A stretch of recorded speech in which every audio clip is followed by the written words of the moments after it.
All right. All right. Looks like we are live now. So we got a bunch of people in here already. Everybody always beats me in here. They were always in here chatting before I ever get in, but that's all good. We're going to get the disclaimers out of the way. We'll jump right into it. So this is a weekly live broadcast pretty much every Thursday evening, 7 o'clock Central. This is where I am, and you can come in here and you can ask me just about anything. We'll talk about whatever you want to talk about for the most part. I ask that you do keep it, family friendly, be polite, don't be hateful with anybody. We can have debates over politics and religion if we want to. There's no reason to be hateful because somebody has a different opinion than you. So always be polite and always be respectful. That's all I ask. Other than that, pretty much anything is open for discussion. I do my best to respond to every chat that comes in during the live broadcast itself, unless you're talking to somebody else, in which case I do kind of skip over those sometimes depending on how busy the chat is. So let's get into it. We got Andy Rabbit here, says howdy. Howdy to you too. Good to see you. Thanks for joining us tonight. Chester Hickman, good evening to you. Jacob LaFave, I think it is. Maybe it's LaFave. I don't know. Says hello to everyone. Hello to you too. Don from South Central Illinois says nice rain all day here. Yeah, we had some pretty good rain here too. It rained last night, pretty much all night long, and then just kind of light rain all day today. Just a nice soaking rain. We really need it. We are still, we're not, I don't know that we're in drought anymore, but we still need some rain. So it's been awful dry lately. Buck Reynolds says, hello, everyone. Hope everyone made it through the cold weather. Well, yeah, it's been actually pretty nice here. It was like 55 degrees today, and I saw on the weather today that it's supposed to be up in the 60s next week, like 67 one day next week. Crazy. David Lister says, hello, y'all. Hello to you, too. Good to see you. Joy Guthrie from Western Oregon. Good to see you.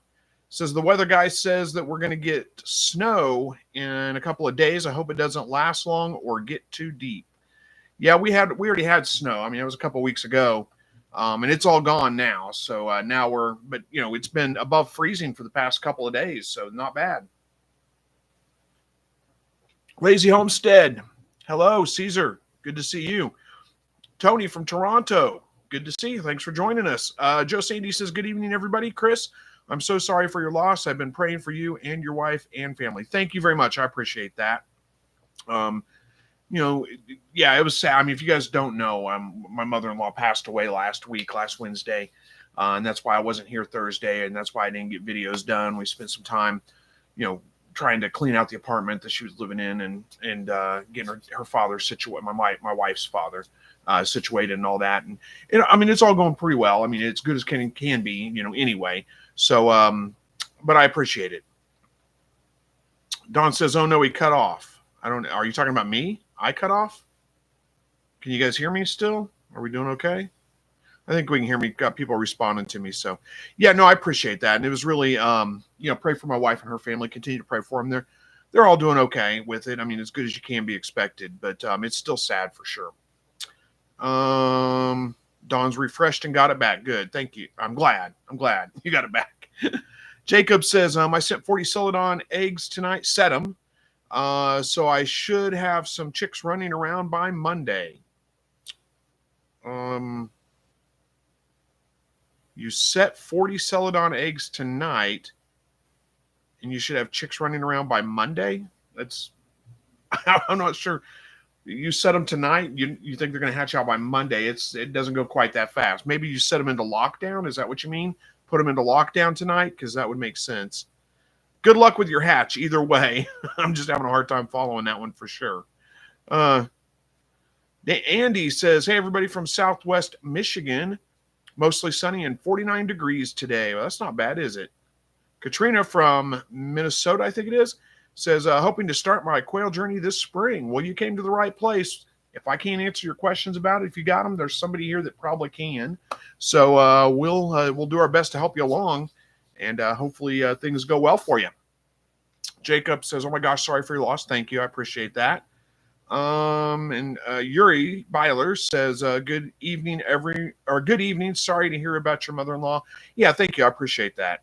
Yeah, it's like I said, it's sad, but it's part of life. Unfortunately, nobody lives forever. It's sad, but that's the way it goes. Jacob says, yeah, that's what I meant. You meant lockdown, going into lockdown. I kind of figured that was what you meant. I didn't think you were expecting them to hatch out in like 4 days. But, all right. So chat has slowed down. So what do we talk about? Andy says, I hope that you and your family are doing well. Sorry about your loss. Everybody's doing okay. Like I said, as good as can be expected. It's not, she lived a long life. She was 90-ish years old. So she lived a long life. It wasn't, and she's a Christian, so we know that she's in a better place. So that helps too. But yeah, definitely, I mean, prefer it not to happen, but getting along as well as we can. Don said, I pre-ordered my first batch of eggs since I started those 2 surgeries. I will do an April Fool's Day hatch, then an Easter hatch. Well, that sounds good. Andy says, that is a nice long life. Yeah, yes, indeed it is. And married for like 71 years. Married to her husband for 71 years, I think it was. That's an incredible testimony right there. So, all right. Chat is falling quiet all of a sudden. I didn't mean to put everybody in a down mood. 340 Quail Farms here says, hey, everyone. Central Florida checking in. Good to see you. Thanks for joining. There is some exciting news, though. It's going to be another Chiefs Super Bowl. I know not all you guys are probably Chiefs fans, but living in Southwest Missouri, I'm a Chiefs fan, not a football fan. So that was a pretty exciting game we watched on Sunday. It was fun. The Bills, they're a great team, and they played really well, but not quite enough. Chiefenstein says, hey, Chris, I've had my past few hatch rates below. Hey, look, there's Lars. We haven't seen Lars in a while. You just posted a super chat, 169, what is it, Danish crowns, I think it is, which I think is like equivalent to like $40. So that is very generous of you, Lars. I appreciate that. You never talk. You never say anything to us. You just come in here and throw a super chat at me, but I appreciate it. Chief Stein says, hey, Chris, I've had my past few hatch rates below 5%. Each had numerous eggs with partially developed chicks. What am I doing wrong? First thing that I would do is verify that your incubator temperature is reading correctly. Get a couple of calibrated thermometers. I always say get 2, so you're not guessing if it's the incubator or the thermometer. Throw 2 of them in there, run it for a little while, and see what they say compared to what your incubator says the temperature is. Most hatch rate issues are temperature related. Now, with that being said, also make sure that it's not like sitting. I had a really bad hatch rates for a while one time, and then I realized what it was. I had my window. You can't see it. I'm looking over here where my incubator sits.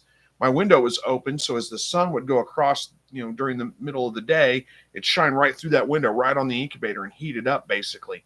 And even though my incubator temperature was reading correctly, it was causing my hatch rates to be bad. So make sure it's not in like a super drafty room, like in front of an open window where the cold air is going to brush through, or above a heater vent, or in a sunny window or something like that. Keep it in a fairly stable, temperature stable environment, and double check to calibrate to make sure that the incubator is reading the temperature correctly.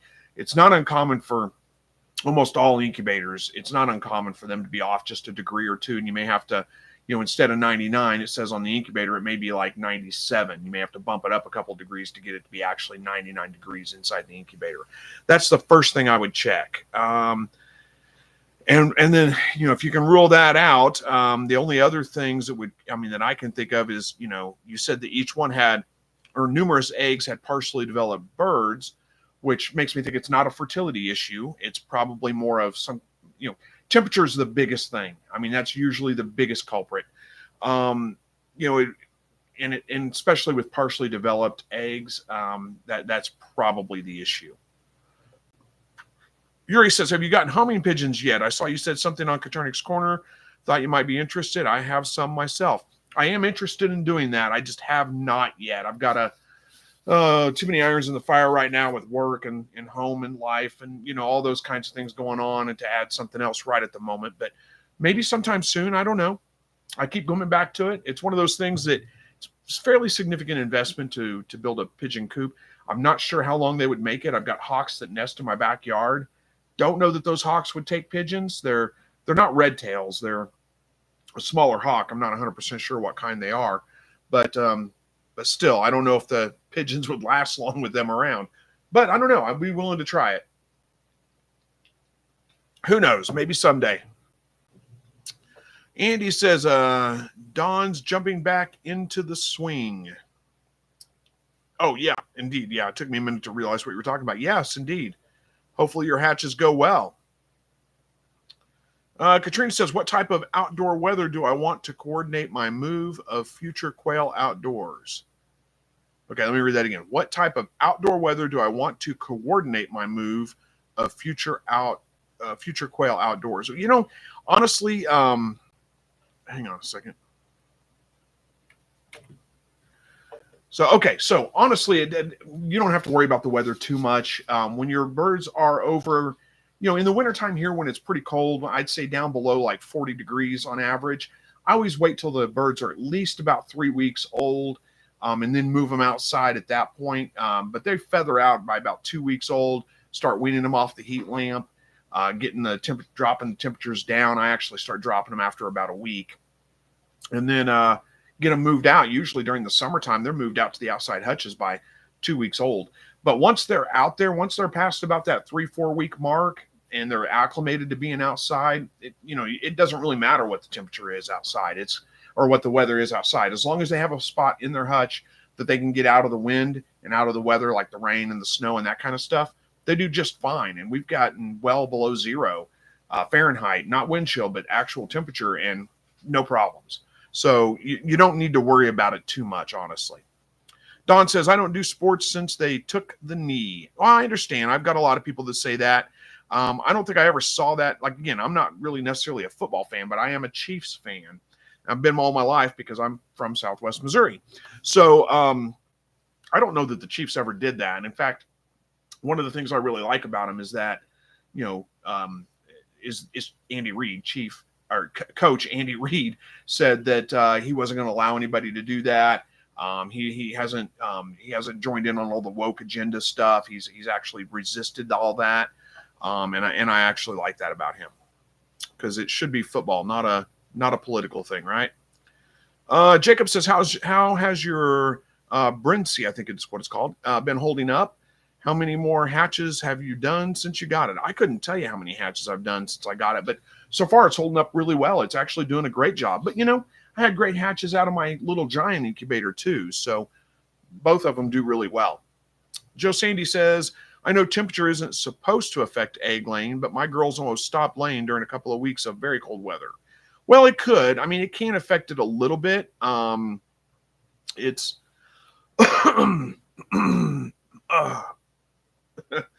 hang on. Sorry, got to grab a drink. Got distracted by another comment there. But okay, so temperature, drastic changes in temperature can stress them out a little bit and cause temporary reductions in egg laying. I've had that happen with my birds. As long as you keep lights on them in the wintertime, though, they will continue to lay, and they'll adjust to those temperature things.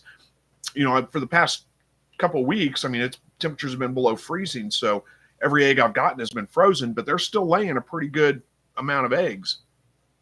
Don says, since the sports people things took a knee, not me. I knew what you meant. Yeah, I got that actually. I made the connection. So Andy Rabbit says, I'm not hatching anything yet. Yeah, well, I'm not really hatching anything right now either, mostly because eggs have been frozen. Joe Sandy says, it has warmed up a bit, and now I'm getting some eggs again. Yeah, and it's probably more or less that they just got over the initial shock. And, even if it was still cold, they'd probably still be laying eggs.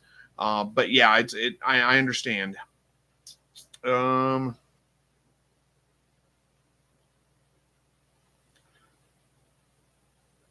says to Andy, I got that 4-page testimonial done too. I'm so relieved. I don't know what that means exactly, but good. Congratulations. Chievenstein says, what about too high of humidity? I'm sure the temperature will as dropping, but I've had some high 60 to 70 humidity levels. I've tried dry hatching probably to combat this, but can't narrow this down. So, yeah, that's odd that you're having. My problem is the opposite here. In the wintertime, it's so dry.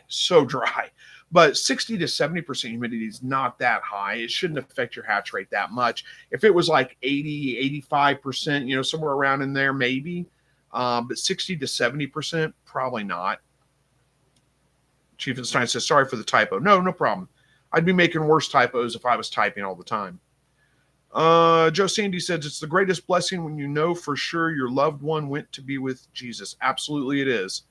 It's it's sad for us left behind, but we really should be rejoicing for them, right? Because they're in a way better place. Caesar says, my son loves the Chiefs. Well, good. Everybody should.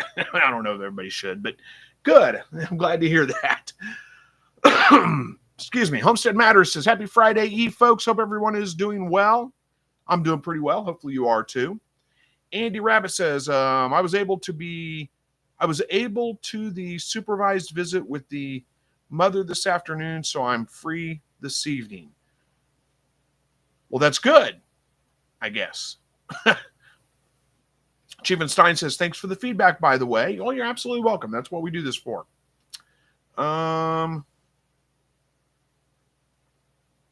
Teresa Wiggins, good to see you. Jimbo says, finally decided to try out the rabbits. Picked up a few New Zealands last night. Well, congratulations on the new rabbits. Hopefully that goes well.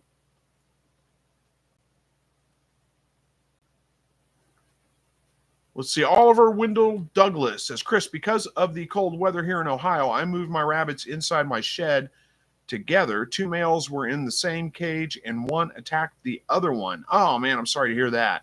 Yeah, it's a pretty good idea to kind of separate out your rabbits as they get a little bit older. I don't know how old your males are, but, especially if they haven't been together for a long time, maybe you took them from separate cages outside, moved them to indoor cages together. Rabbits get a little territorial. They're not really pack animals. They're more solitary animals. In the wild, you don't ever see rabbits in big groups, not naturally anyway. So yeah, it can happen where they can get pretty aggressive with each other. It's better to keep them in separate pens if you can. Especially, I grow out my young ones together, but once they get up to about 12 weeks old or so, I like to have them all separated out if I can. Andy Rabbit says, Chris, did you get a lot of rain up your way today? I did. Yeah, we did. Absolutely got quite a bit of rain. Rained pretty much all night. I don't know how hard it rained last night, but I think we got somewhere around a half an inch. So quite a bit. Oliver says the one that was attacked has damage on both ears and lost its tail. What can I do besides separating them? Well, that's the first thing, would be separate them out for sure. I don't know, depending on how bad this thing is injured, it might be best to call it. Losing a tail is horrific, but it's not the end of the world. It's probably going to recover just fine. I would leave it alone, get it separated out, leave it alone, watch it, make sure it's not acting too lethargic or something like that. That would be a sign that you may need to call, but chances are it's going to recover and be okay. Chiefenstein says, what would you recommend as a reliable calibrated thermometer? The Gobies are pretty good. I like those quite a bit. I don't know that it honestly matters too much. Just make sure that whatever thermometer you get will go down below 100 degrees. If you go pick up like meat thermometers or something, sometimes they don't read below 100 degrees. So you need one that will read below that to give you a good. And I don't really typically don't like the digital ones, even though the Govee is a digital thermometer. They've actually worked well for me. But, if I was going to go with another brand, I'd probably try to go with a non-digital one. David Lister says, we had our 6 remaining partridge in an outside hut. During the recent snows, I went out to check them. Poor door was frozen. When I popped it open, one hopped on my shoulder and gone. Then there were 5. Oh, no. Yeah, that's unfortunate. I've had some weird things going on around here with my animals. I'll address it in a video, so I don't want to give it away right now. I'll have a video posted for you guys telling you all about it. But something strange has been going on. So we'll just leave it at that. And maybe that'll get you guys to watch the videos, huh? Ted Possum says, hey, y'all. Hello to you, too. Let's see. Mark says, where did you find the best ways to cook? Where to find the best way to cook quail and rabbits? Well, I don't guess Verna's here right now, but she does have the Quail in the Kitchen cookbook that's got a lot of recipes for them.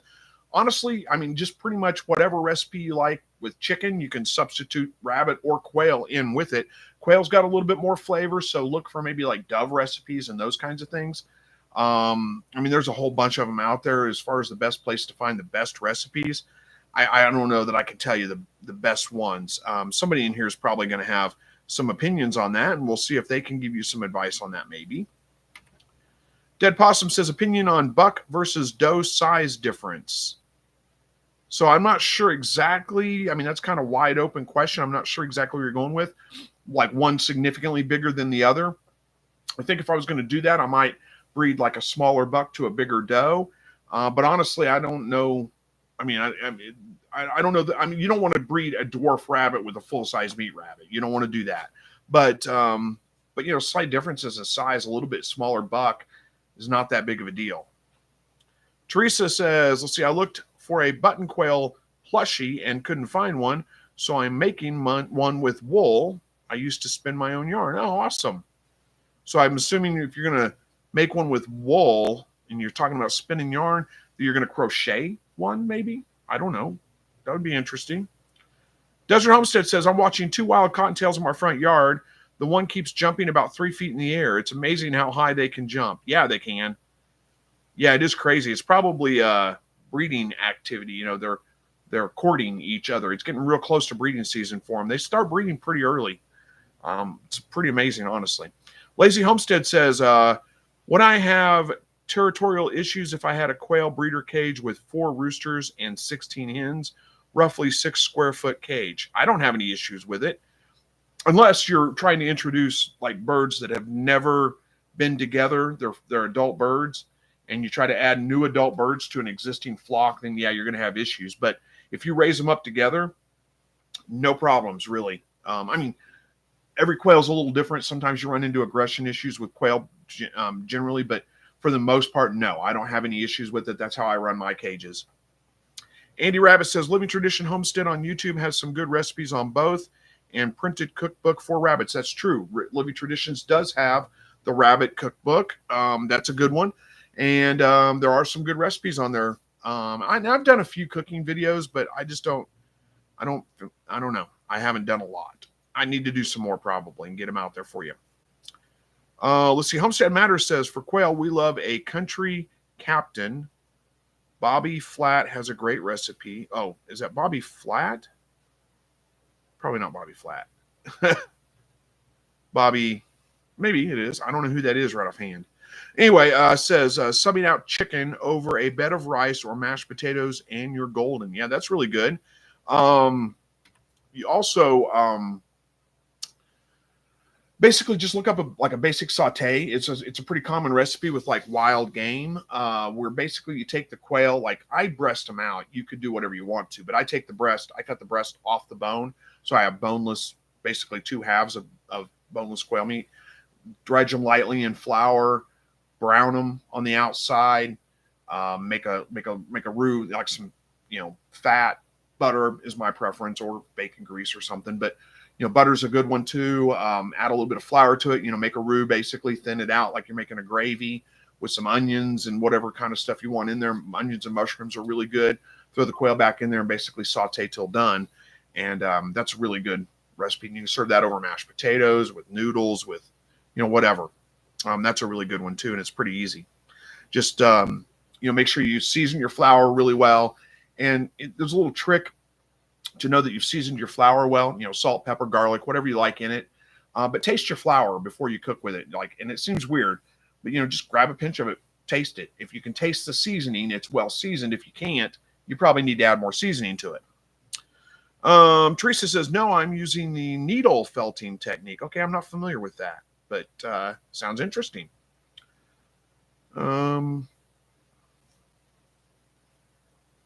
Bobby Flay. Okay, that's who you're talking about, Teresa. Yeah, I knew. Bobby Flay.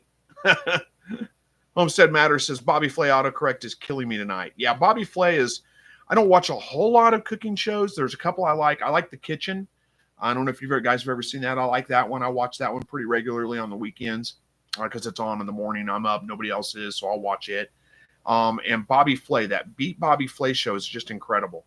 I don't know how he does it, but he's an amazing cook for sure. George Kaiser says, better late than never. Hello, everyone. Hey, it's all good. We don't keep attendance here. Good to see you. Thanks for joining us. You're probably on lunch break right now, something like that. I'll grab another sip of my soda there. And just in case you didn't see, it is soda. It's not. Somebody accused me of Bud Light one time. I was like, if I was going to drink a beer, it wouldn't be a Bud Light, that's for sure. Katrina says spatchcock cooking is pretty good. Yeah, spatchcocking. I mean, I used to do most of my birds spatchcock. Now I usually just pop the breast out of them. Yeah, you can spatchcock them. You can cook them a lot of different ways. I've done them pretty well too. Most of the time when I cook quail anymore, I cut the breast off the bone, so I have boneless quail, meat. And I've used them from anything from like enchiladas to quesadillas to, all kinds of things. And they always turn out good. They're also really good. I like to do the same thing, cut the breast off the bone, stick a piece of jalapeno, wrap it with bacon, brush it with some barbecue sauce, maybe throw some cheddar cheese in there with the jalapeno, and then throw it on the grill, and that's pretty good. See, Andy Rabbit says, my first rabbit I ever had on my own was a free roam house pet. I named her Daisy, then found out she was a he. One day he jumped on the couch and he had no tail. I looked around the house and found his tail in a bike chain. We lived in California and had to keep a bike inside so it didn't get stolen. Interesting. Yeah, they can actually recover from pretty serious injuries pretty well. Teresa says needle felting uses barbed needles. You stab the wool and guardrillion times. Oh, probably a quadrillion is what that is. Quadrillion times. I read it wrong. To felt the wool together in the shape that you want. Interesting. That sounds like a huge pain.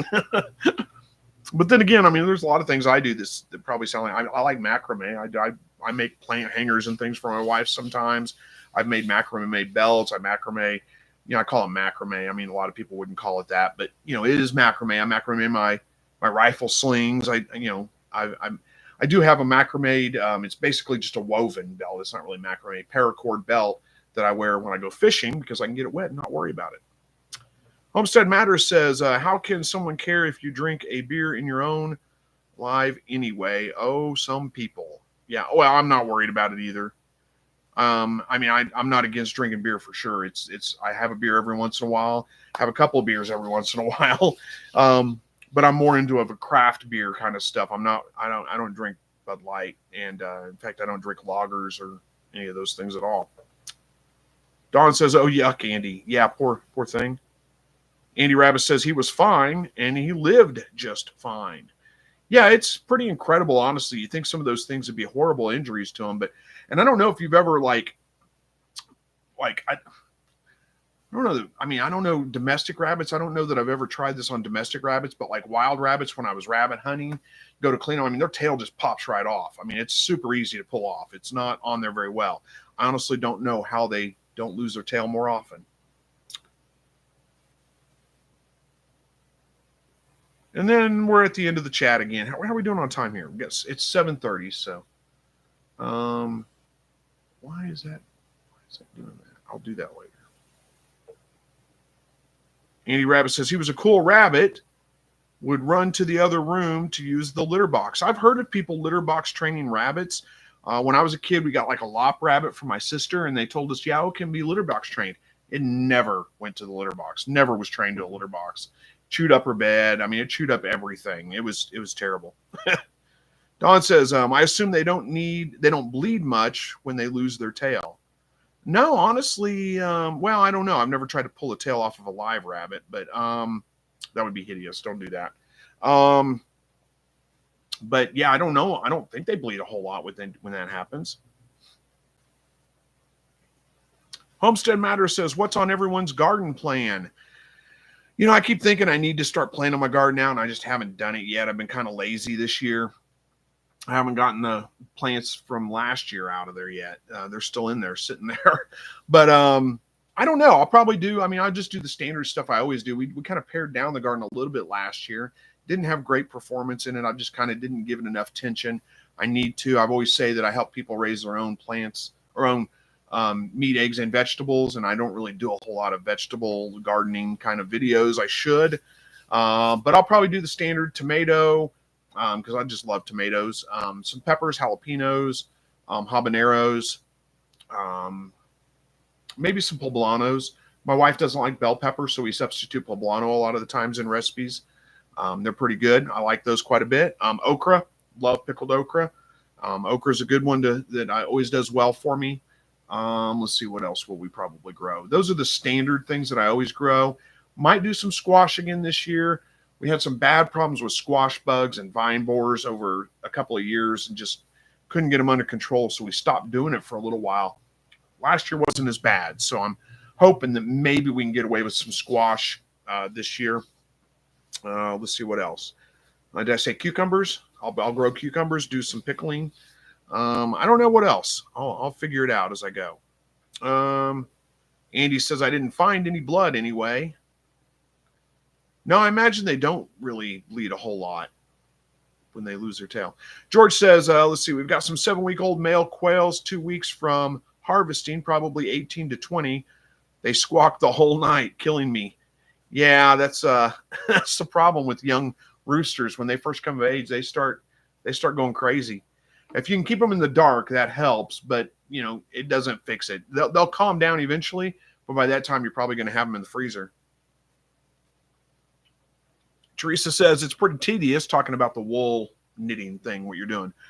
It's pretty tedious, but rewarding. I always watch something while needle felt. That's what it's called, needle felt. Yeah, that makes sense.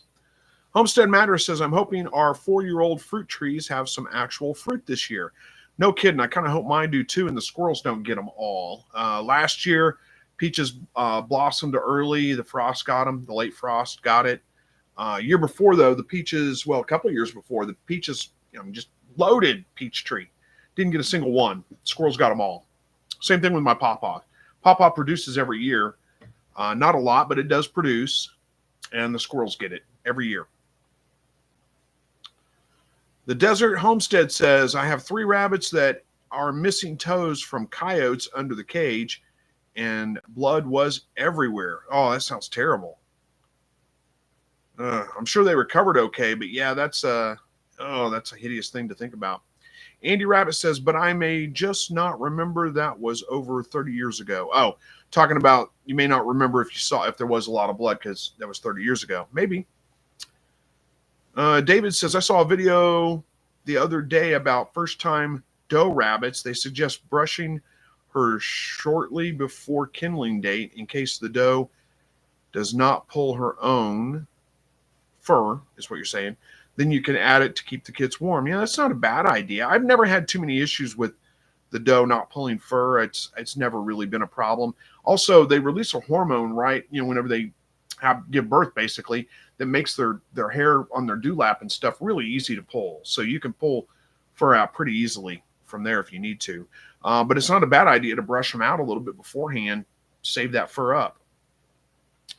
Don says, George Kaiser, I don't envy you there. Mine were lucky to make it to 7 weeks. Roos are mainly for the freezer, LOL. Yep, indeed. Let's see. Desert Homestead says the rabbits are acting normal afterwards.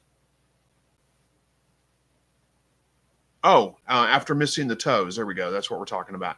Yeah, rabbits themselves, it's kind of hard sometimes to tell when there's something wrong with them because they don't really show sign. I mean, they're a prey animal. So they've kind of been developed to not really show signs of weakness, not show signs of illness, they'll hide that stuff pretty good. But, animals in general do get over those kinds of things pretty well. You see some crazy injuries on wild animals and no problem. They get along just fine. Andy says, live rabbits' feet bleed like crazy. I bet.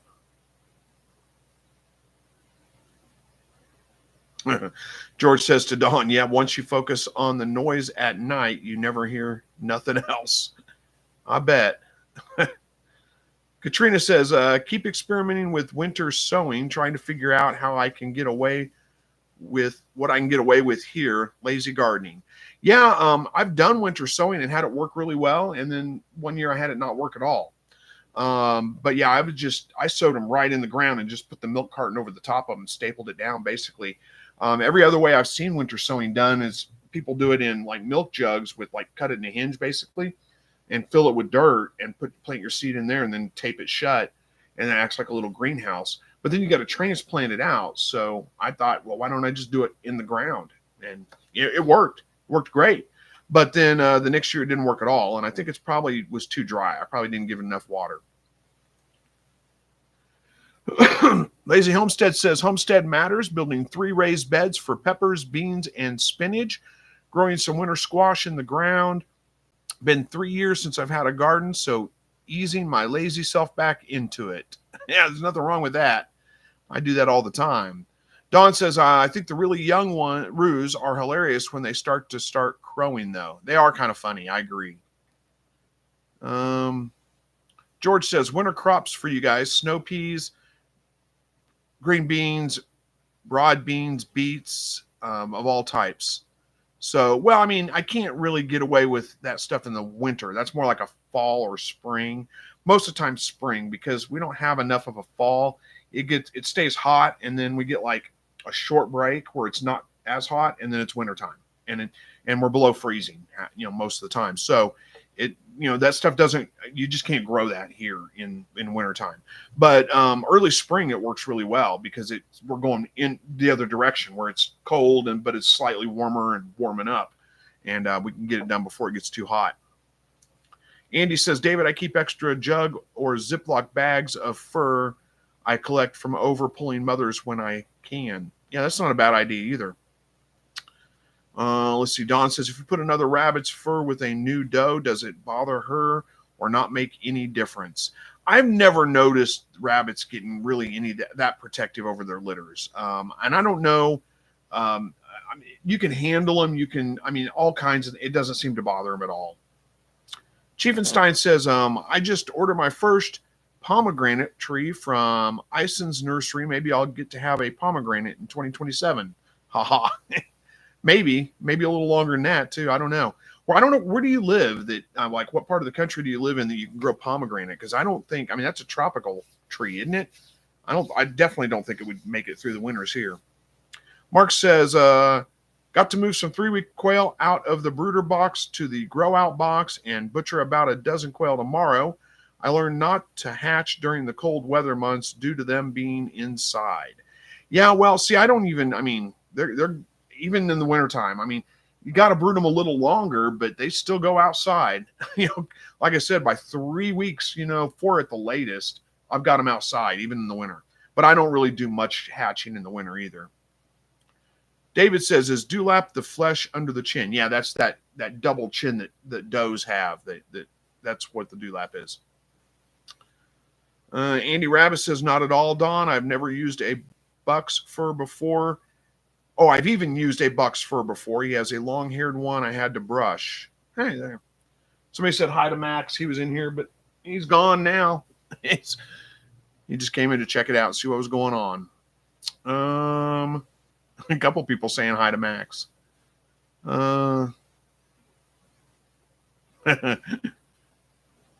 Teresa says, I heard winter sowing is like a...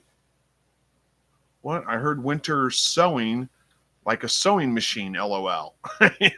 Okay. Yeah, not sowing seeds, but winter sowing. Like, what else can you do but sit around and sow in the wintertime? Katrina says, anything we can grow to help ease the quail feed expense? Yeah, there's a lot of things. Teresa Wiggins says quail like sprouts. That's true. Sorry. Yeah, there's lots of things that you can feed to your quail. It's not necessarily, those are more like treats, though. Those aren't things you want to feed them on a regular basis. You don't want to replace a big portion of their diet with that stuff. They need the quail are omnivores in the wild. They eat a lot of seeds, but they eat a lot of insects too. And they need both of those things, the protein levels and all that kind of stuff to have a good balanced diet. So, I would caution you from trying to replace too much of your quail's feed with other things that you're growing yourself, just to make sure that they get everything that they need to thrive. And I'm not probably the best one to ask about that. I don't really grow anything necessarily. You could do fodder. There's a couple of different ways you could do fodder, but it's not a complete diet. George Kaiser says, "Ha, true, Chris. My winter is your early fall or late spring." Yep. Andy Rabbit said, "I had a doe pull herself bald. I have a good amount of her fur still. Every morning I would get a handful or two of her fur." Wow, that's crazy. And when I say pulled herself bald, I mean it looked like she was shaved with a razor. That's crazy. Chiefenstein says, "Alabama. I think I'll be able to have it thrive." You might be able to. Yeah, I mean, maybe. I don't know how cold your winters get. I don't know how hardy pomegranate trees are. I should look that up. Um,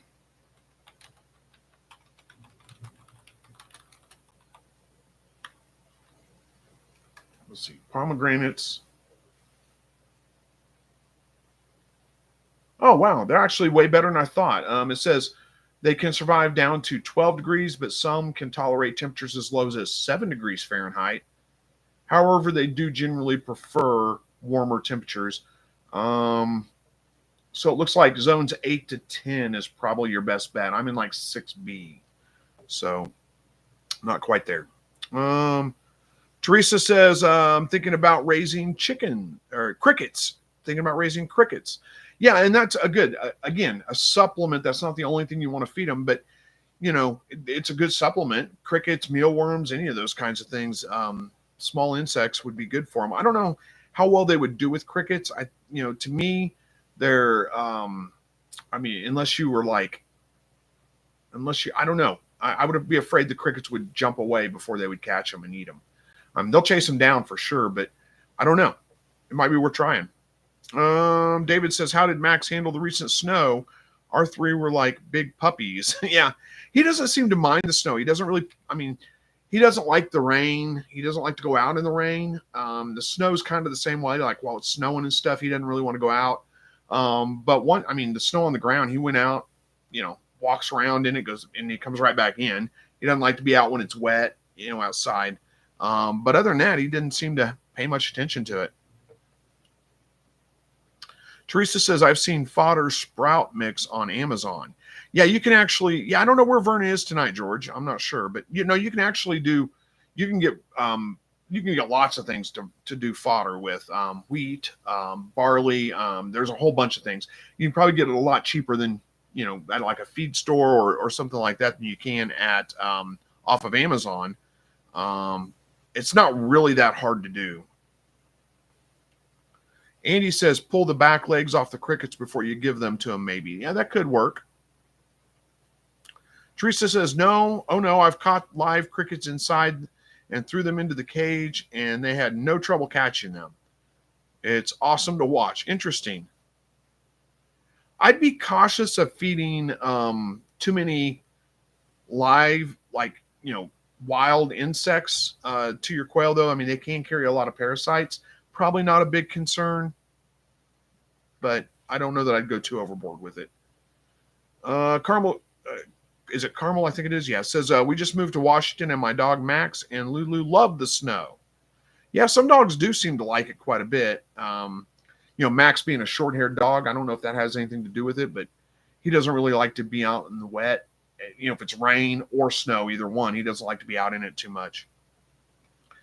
Chiefenstein says, "Hey, you might have called me out on another purchase. I wasted money.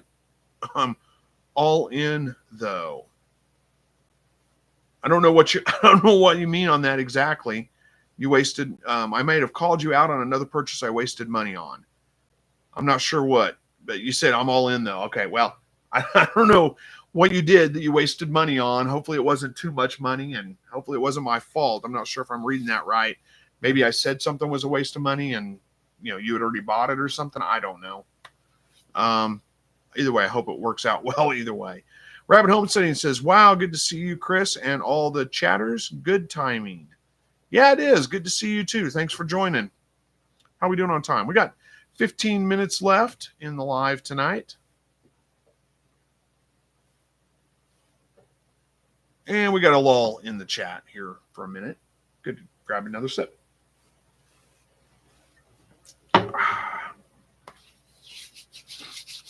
I don't have anything else too exciting to talk about tonight. Nothing to fill the time with. Never do. I'm terrible about not having things to fill the time with. Guadalupe, good to see you, says hello. Karina says, I think Chief bought the pomegranate tree. Oh, that may be it, huh? Well, it'd be interesting, though. What zone are you in? Do you know what growing zone you're in? Because there's a couple of them. There's some cold hardy ones that grow pretty can handle some pretty cold temperatures. So you may be okay. I don't know. And you said you may have your first pomegranate. Have you never tried pomegranate before? It's not one of my favorite things, but it's okay. Homestead Matter says, dipping out to make some omelet for dinner. Have a great week, y'all. You too. And have a good dinner. Omelets for dinner, huh? We do breakfast for dinner every once in a while, but never omelets, really. Should. That makes more sense. Homesteading says, anybody grow a fig tree in zone 4? I wanted to try it. I have not grown fig trees at all, and I'm not in zone 4, so I couldn't help you. But Dead Possum says, LOL, I'm cooking breakfast for dinner right now. Nothing wrong with that.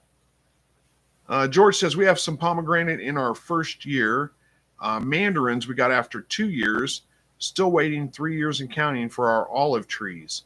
Interesting. Yeah, there's no way I could grow citrus here without bringing it in. You'd have to bring it in the wintertime. It just wouldn't make it. But interesting. Dead Possum says, thanks to the hens. You're making breakfast for dinner thanks to the hens. Yep. That is a good thing. David Lister says, how old should a young buck be before bringing a doe to him? At least 7 months, I would say, is probably a good age. If he's mostly full grown by that point, go for it. George says, we have fig trees, but no idea what zone we're in. Yeah. Yeah, I don't know if your zones are different than ours. I really don't know. Rabbit Homesteading says, what state? He's in Australia. But, yeah, I've never tried to grow fig trees. I kind of like figs, just not that much. Yuri says, have you ever had celadon quail? I've been hearing there's a little more difficult to raise. I've had several chicks so far, no deaths. I've raised celadons before. Now keep in mind, celadon is just a gene that makes them lay blue eggs. So they're not really any different than any other quail. I mean, if you can get celadons that are jumbo pharaohs, you can get celadons that are whatever. So I've never had issues with them. Now, what I did have happen was eventually that gene just got bred out of them. It just, it didn't last, because I didn't really keep them that, I didn't work real hard on keeping them separate from all my other birds. Rabbit Homesteading says, oh, LOL, sweet, but don't help me. LOL, cheers from down under. Yeah. Or down upper, that's what it is, down upper. Yeah, I don't know. Do they have growing zones in Australia? Do they do the same thing we do here? I think Australia in general is a little bit further south, isn't it? You're more tropical. I really don't know. I've always wanted to visit Australia, though. Just never got a chance. How are we doing? We got 10 minutes left, roughly. I keep hovering over something here. It pops up. Anyway. George says, I just Googled. I'm in zone 10. To be honest, no idea what that means. That's pretty warm. You'd have to look into it to see. It basically has to do with like how cold your winters get, how hot your summers get. That's a pretty warm zone, I would think. So you can get away with a lot. Andy Rabbit says, I don't find celadon babies any harder to raise. No, I mean, they're just like any other quail. They're no different. George says, actually, in conversion, I'm zone 4 based on plant hardiness. Well, okay, so zone 4. So that's not quite as hardy, I don't think. I'm getting them mixed up. Maybe I'm getting them backwards. I can't remember. I know I'm in like 6B. So.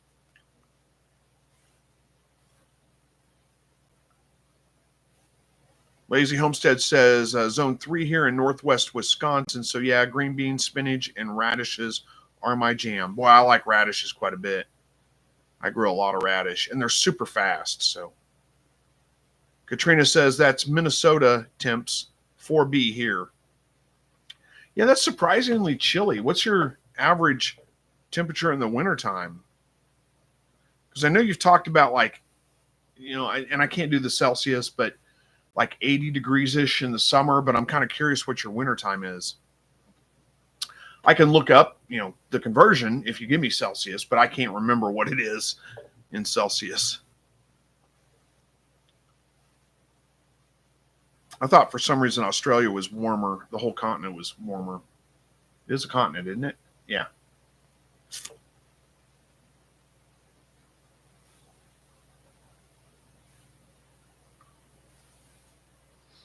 All right. We got a slowdown in chat again. I always feel like we're just sitting here doing nothing whenever the chat slows down. But again, I don't ever have anything planned out. Let's see what's going on. I've got rabbits coming due sometime soon. I got to look up exactly when I bred her. I can't remember, but it should be coming up within the next week or two. I need to look that up and find out, because otherwise I'm going to be not prepared. Let's see if I can look that up real quick while we're waiting on things. Let's see where we at here. We should be.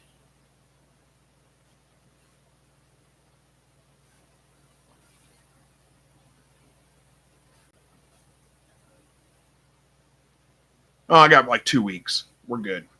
We're good. All right. Andy Rabbit says 37.5 Celsius is what the incubator temperature was set at, but that's all I know. Yeah. Yeah, so that's around that 99, right? Rabbit Homesteading says the Virginian possum is only marsupial north of the equator. Virginian possum? But yeah, the possum in general, I've never heard him called that. I'm just a regular possum. But yeah, you're right. I think it is the only marsupial in North America, isn't it? Jacob says, don't forget to like the stream, everyone. Thank you. I appreciate that. Rabbit Homesteading says your normal possum. Is it a Virginia possum? Is that what they're called? I've never heard them called that before. I've always just heard them called possum. But yes, they are a marsupial, which is interesting. The only one in North America, as far as I know.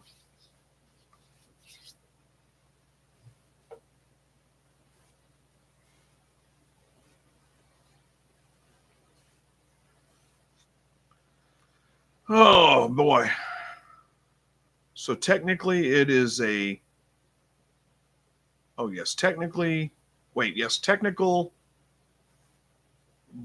Virginian and not possum. Really? I've never heard that before at all. Let me look that up.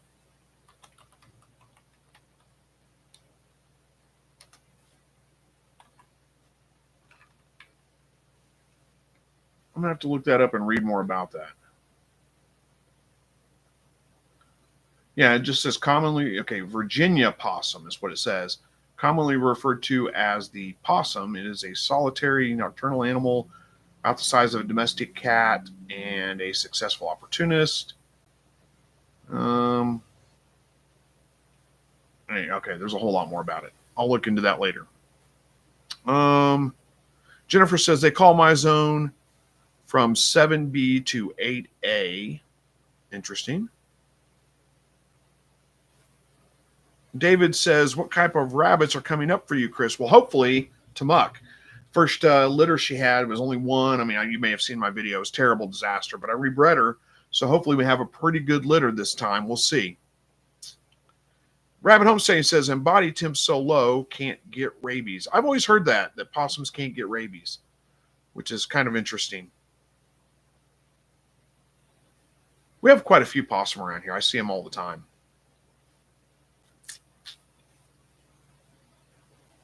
George says they're putting down ostriches in Canada. Why are they doing that? Is that bird flu related? Yuri says, when will you be doing the video on what's happening with your quail? You're talking about the one I was kind of leading with, like strange things happening around here. It's not necessarily my quail, but yes, I will do a video probably this weekend. I'll probably do the video on it this weekend. Andy Rabbit says, cross your fingers on a great litter. Thank you. Appreciate it. Yeah, bird flu, huh? Yeah, that's unfortunate. We had a bird flu hit a hatch, well, not a hatchery, a chicken farm, I guess it is, somewhere nearby here. I don't know where it was, but they had to destroy the whole flock. I don't know, 8,000 birds or something. It was crazy.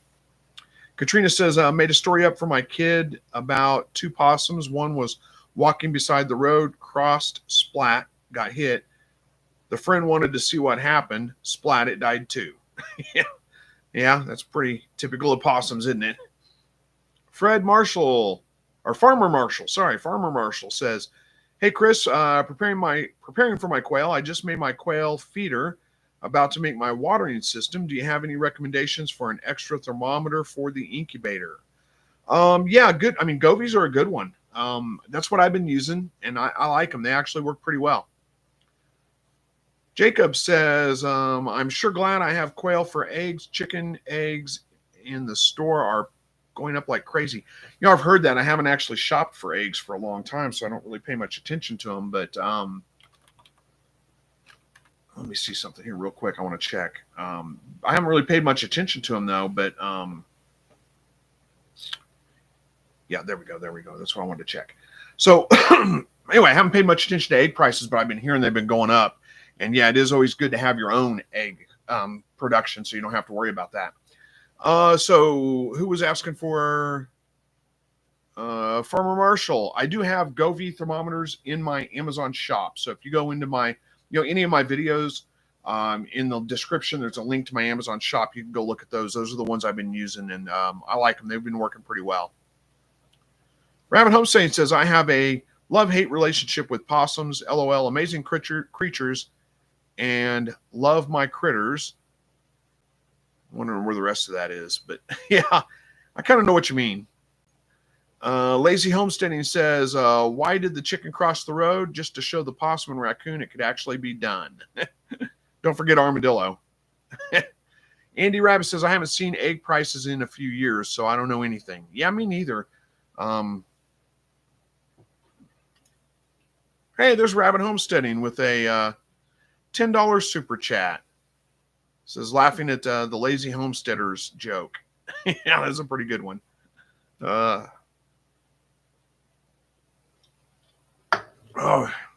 think we're about out of time, aren't we? We've got 2 minutes left. Dead Possum says, I had a whole family worth of baby possum this past year. That was fun. Yeah, my uncle actually, one time, I don't know how he came across. I think it was a possum hit on the road or something, had a baby in its pouch, and he got the baby, raised it up to be an adult, and then let it go. Probably didn't live much longer. They don't actually live very long. They're short-lived. Dead Possum says, pretty darn cute when they're tiny. Oh, I believe it. Yeah, they stole lots of eggs. Never see them anymore. Yeah, they can do that for sure. Dawn says, I checked egg prices went up. Checked my egg prices, went up $1 a carton. No more store eggs for me now. I won't pay over $5. They were $3.29 last month. Yeah, that's all related to bird flu shortages in eggs. Andy Rabbit says, baby possums are cute. I had a baby I raised once. Baby anything is cute for the most part. I guess possums in general aren't necessarily cute, but they're not that ugly. All right, guys, it looks like it's about time to wrap this one up for tonight. So should be back on next week, barring anything happening. I don't see any reason why I wouldn't be. But Andy Rabbit says, so a gallon of gas is cheaper than eggs now. Crazy. Ooh, and in Australia, $6.50. Oof, that's crazy. So, all right. Yeah, I'm going to wrap this one up. Thank you guys for joining me tonight. I appreciate it. We'll see you guys next week, hopefully. Don't see any reason why I won't be here. And until then, as always, God bless. See ya.